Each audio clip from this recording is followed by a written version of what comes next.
안녕하세요. 공부하는 유선생의 유선생입니다. 성인 간호 시간입니다. 소화기계 질환 저번 시간에 첫 시간 나갔었죠. 제가 열심히 소화기 그 구조 그려가면서 설명해 드렸는데 기억하시나요? 그 소화기계 질환 이제 저번 시간에 이어서 소화성 궤양부터 다시 한번 나가 보겠습니다.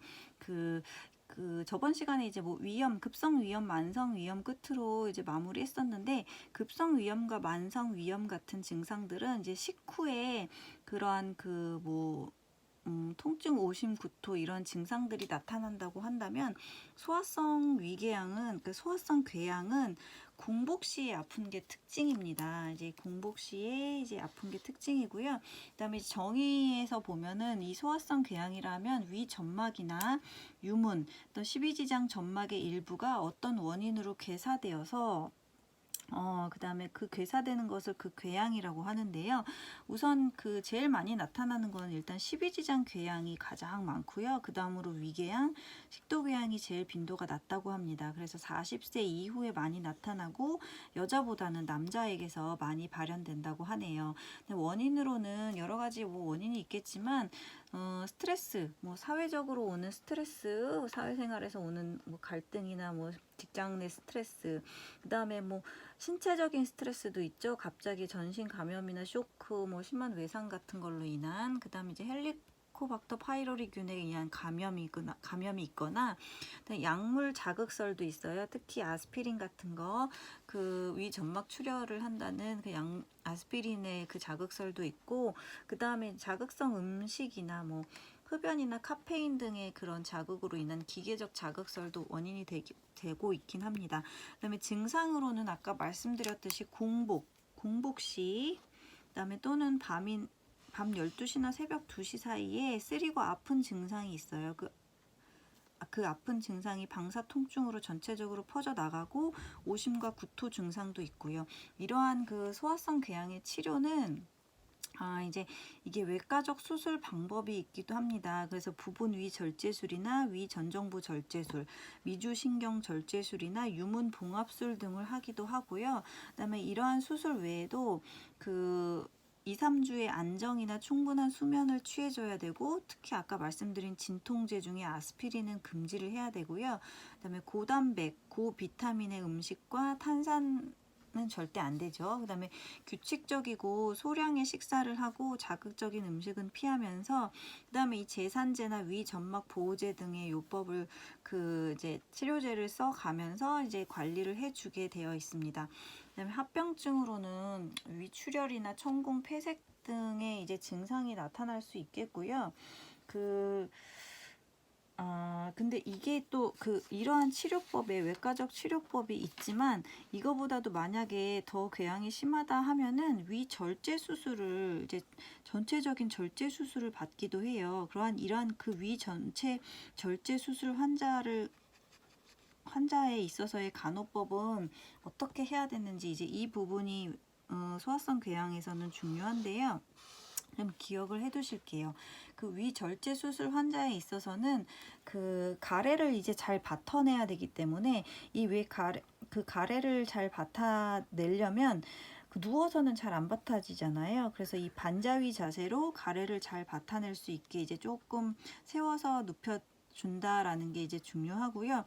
심호흡과 이제 객담 배출하는 게, 수술 후에는 심호흡과 객담 배출을 하는 게 굉장히 중요합니다. 이게 여기서 이제 이 심호흡은 무기폐 증상이나 폐렴을 이제 조심하기 위해서 심호흡도 크게 이제 깊이 쉬게끔 하고, 그다음에 객담을 계속 그 가래 같은 걸 배출해줘야 이제 심호흡에도 중요하기 때문에, 그러한 걸 위해서 반자위 자세로 이제 취해준다라는 게 중요하고요.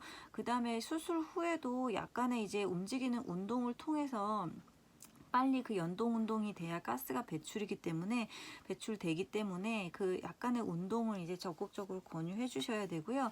그 위관을 삽입하게 돼요. 근데 그 위관을 삽입하는 이유가 영양을 공급해 주는 이제 이유도 있겠지만 이제 가스를 배출하기 위한 그 통로가 되는 거죠. 그랬다가 아까 그 위에서 말씀드린 운동을 통해서 가스가 일단 배출이 되면 그게 연동 운동이 시작이 된 거거든요. 그렇게 되면 이제 그때는 위관 삽입했던 걸 제거를 해주셔도 됩니다. 그 다음에 이게 급속 이동 증후군, 덤핑 신드롬이라고 하는데 이게 중요한 건데요. 이게 왜 생기냐 하면은 위 절제 수술이라는 거는 위를 아예 드러내는 거잖아요. 그래서 위가 이렇게 J자 모양으로 이렇게 생겼다고 하면은 이 부분을 완전히 드러낸다고 하면 여기 식도 부분하고 십이지장이 붙어버리는 거예요. 그러면은 소화가 될 틈도 없이 음식물이 그냥 쑥 내려가 버리는 거죠. 그래서 이게 너무나 그 위에가 잘 섞이지 않고 음식물이 바로 그냥 소장으로 내려가 버리기 때문에 식사 후에 한 5에서 30분 사이에 갑자기 막 이렇게 막 복통하고 창백하고 설사의 증상이 막 이렇게 확 나타나는 거죠. 그래서 이러한 위절제 수술 환자들이 이러한 증상을 나타내는 거를 이제 급속 이동 증후군이라고 하는데, 아까 말씀드린 것처럼 위가 없기 때문에 위액이 섞일 시간이 없이 소화가 돼버리기 때문에 나타나는 겁니다. 그래서 이러한 그 증상이 나타날 때는 이제 앉아서 먹으면은 바로 이제 소화가 쑥 내려가기 때문에 천천히 측 위나 횡 Y로 이렇게 눕히신 다음에 그 소화가 천천히 되게끔 자세를 이제 눕혀주는 거죠. 그 다음에 조금씩 자주, 그 다음에 고단백 고지방의 식사를 제공하게 돼요. 이게 고단백 고지방의 식사는 소화가 이제 천천히 일어나는 그 영양소이기 때문에 일부러 이제 고단백과 고지방의 식사를 제공하게 되는 거죠. 그 다음에 이제 여기서 이제 지방변이나 이 위 절제 수술 환자에게 있어서 지방변, 위염, 식도염, 비타민 B12의 결핍증 등이 나타날 수가 있는데요. 여기서 이제 또 한번 중요한 게 비타민 B12의 결핍증입니다. 이게 비타민 B12는 이 위 점막에서 위에 그 점막에서 흡수를 하게 되어 있어요. 근데 이 위를 다 도려냈단 말이죠. 그래서 이 B12가 흡수가 될 수가 없는 거예요. 그렇기 때문에 이제 악성 빈혈이 나타나요. 그래서 위 절제 수술을 한 환자들이 선생님 저 왜 이렇게 어지럽죠? 라고 말씀하셨을 때 이제 환자님 위를 절제해서 위에서 흡수되는 B12가 이제 흡수가 되지 않기 때문에 빈혈 증세가 있을 수 있습니다. 근데 이것은 이 B12는 위에서 흡수가 돼야 되는데 이제 흡수가 안 됐기 때문에 이제 근육 주사로 따로 보충을 해주면 된다고 해요. 그래서 이 B12가 그 비타민 B12에 하는 역할이 이제 그 적혈구 생성에 도움을 주는 역할이에요. 그래서 이 적혈구 생성을 해줘야 되는데 위에서 흡수가 안 되기 때문에 빈혈이 일어나는 거죠. 그래서 근육 주사로 다시 보충을 해준다라는 게 이제 중요한 내용이 되겠습니다. 좀 기억을 해주시면 좋으실 것 같고요. 그 다음에 이제 위암 환자 보겠습니다. 가스트릭 캔서라고 하는데 40세 이상의 남자에게 많이 나타나고 악성 빈혈이나 저염산 분비증이 있을 때 이제 많이 나타난다고 하고요. 이게 중요한 게 또 그 위에서 못 그리는 그림을 또 그려야 되네요. 위에서 12지장으로 내려가는 요 부분이 유문이에요. 그래서 유문 관략근이 있는 부분, 이 유문 부분에 위암이 가장 잘 생긴다는 거 좀 기억을 해주셨으면 좋겠습니다.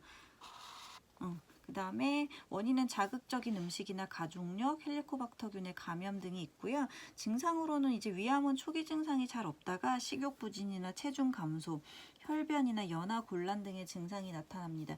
이 연하곤란이라는 거는 이제 삼키는 게 힘들어지는 증상을 말해요. 그다음에 어떠한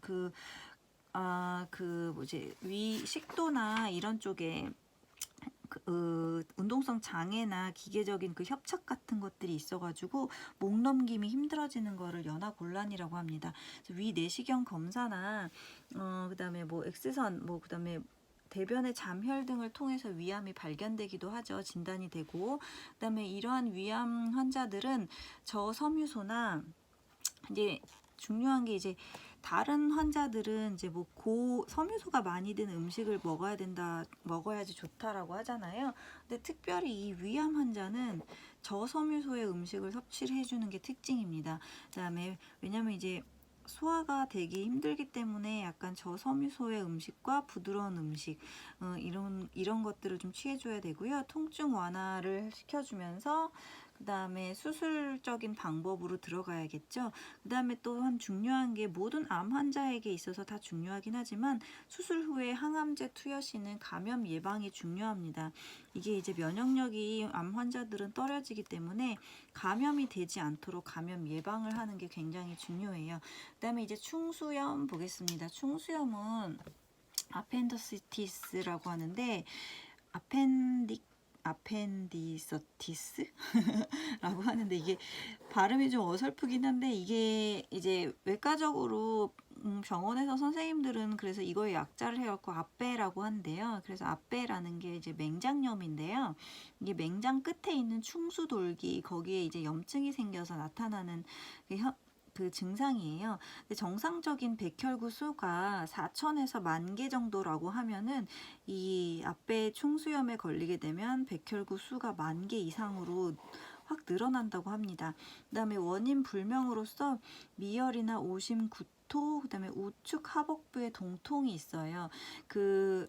제가 그 소화기 그림 그려줘 드린 것 중에 이렇게 소장 있고 충수돌기 지나서 맹장 이렇게 대장 상행결장, 횡행결장, 하행결장, S자 결장, 직장 항문 이렇게 가는 그림 기억하시죠? 그래서 이 부분이 충수돌기인데요. 여기 이쪽이 이제 라이트 레프트예요. 사람의 오른쪽이죠.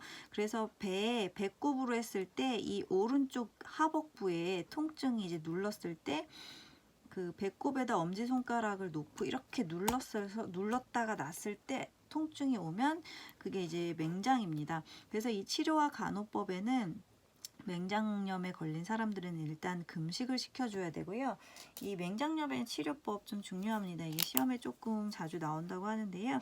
금식하고 자주 체온 측정을 해주고요. 염증을 가라앉히기 위해서 그 염증 부위에 얼음찜질을 좀 해주는 게 좋고, 그 다음에 수술 전에 관장이나 완화제, 복부 연료법은 하지 않는 것이 좋다고 합니다. 그 다음에 요일을 느끼면 소변통을 갖다 주면서 이제 해결을 이제 해드리면 될 것 같고요. 그러면 이 치료법의 간호 정도는 좀 기억을 하시면 좋겠고요. 그 다음에 이게 합병증으로는 이제 오래 놔두면 빨리 이제 응급이에요. 이 맹장염 자체가. 그래서 이걸 빨리 처치하지 않으면은 이게 합병증으로 복막염이 온다는 게 조금 주의법입니다. 그다음에 국소회장염이네요. 국소회장염 하겠습니다. 국소회장염에는 소장대장의 만성염증성 질환이 염증성 질환이 생기는 건데요. 이제 이 소장 부위에 소장의 그 십이지장 공장 회장이 있잖아요. 그 십이지장 공장 회장의 회장 부위에 생기는 게 국소회장염이고요. 대장에 생기는 경우는 크론 대장염이라고 합니다. 그다음에 원인 불명의 환경적이나 유전적 요인으로 생기면서 증상에는 이제 그 복통과 설사, 그다음에 체중 감소와 혈변 증세가 나타나고 있습니다. 그다음에 비타민과 이제 국소회장염에서는 비타민과 철분 섭취가 한다는 거 좀 기억을 해주시면 좋겠고요. 그다음에 그렇게 중요하진 않아서 그다음 빨리빨리 넘어가겠습니다. 장염입니다. 장염에는 장에 발생하는 염증성 질환으로 급성장염과 만성장염이 있어요. 그래서 급성으로는 이제 설사와 복통, 그다음에 그런 증상이 있고요. 우리 장염 좀 많이들 걸려 보셨죠. 그래서 이제 급성으로는 뭐 폭음이나 폭식, 기름진 음식 뭐 이런 것들을 했을 때 설사와 복통으로 나타나면서 발열이 조금 나타나기도 하죠. 그 다음에 1, 2일간 절식을 하고 수분을 공급하는 게 중요하고요. 그래서 좀 괜찮아졌다 하면은 이제 유동식으로 그렇게 죽으로 시작해서 밥으로 이제 점차 바꿔주면 될 것 같고요. 그 다음에 만성 장염은 이제 기본적으로 급성 장염으로부터의 그 이행이나 뭐 알코올 뭐 상용 등을 들 수가 있는데, 이게 경증일 때는 설사만 나타나지만 이게 심해지면은 뭐 팽만감, 복통 등이 계속적으로 나타난다고 해요. 기본적인 원인 치료를 하는 게 중요하고요. 식사요법이 가장 중요하다고 합니다. 운동과 함께 식사요법 해주시는 게 좋겠고, 그다음에 장염에서 주의할 것은 장염 환자와 접촉 후에는 반드시 손 씻기를 해야 된다는 게 조금 주의 사항입니다. 그래서 감염이 손으로도 되기 때문에 손 씻기 중요하고요. 그 다음에 치질입니다. 치질은 항문혈관 조직의 확장으로 나타나는 것으로서 출혈이나 그 부위에 통증이 나타나죠. 그래서 회음부의 압력 감소 및 통증 완화를 시켜주는 게 중요하고요. 그다음에 변비를 예방시키는 게 중요해요. 그래서 고섬유성이나 수분 섭취를 많이 해서 변비를 예방하고, 그다음에 정 안 되면 외과적인 중재법을 쓰고요.